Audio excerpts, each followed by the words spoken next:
আগামীকাল অর্থাৎ 4 নভেম্বর 2025 থেকে পশ্চিমবঙ্গ সহ আরো কয়েকটি রাজ্যে এসআইআর শুরু হচ্ছে।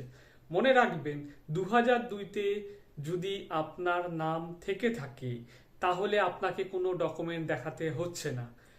আর যদি 2002-তে আপনার বয়স তখন 18 বছর হয়েছিল না এবং আপনার নাম 2002-তে ছিল না, তাহলে আপনার পরিবারে আপনার মা বাবার নাম 2002-তে ছিল, তাহলেও আপনাকে কোনো কাগজ দেখাতে হচ্ছে না। অযথা আতঙ্কিত হবেন না, ভুল ইনফরমেশন ছড়াবেন না। সুস্থ থাকুন, সঠিক পরামর্শ সবাইকে দিন।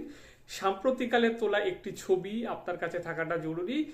বুথ লেভেল অফিসাররা আপনার বাড়িতে গিয়ে এসআইআর এর যে ফর্মটা সেটা ফিল আপ করবে এবং সাম্প্রতিককালের একটি ছবি সেখানে নেবে।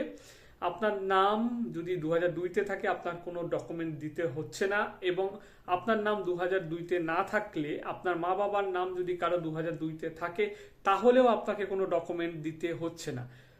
গুজব ছড়াবেন না, আতঙ্কিত হবেন না, ভয় পাবেন না। ভালো থাকুন, সুস্থ থাকুন।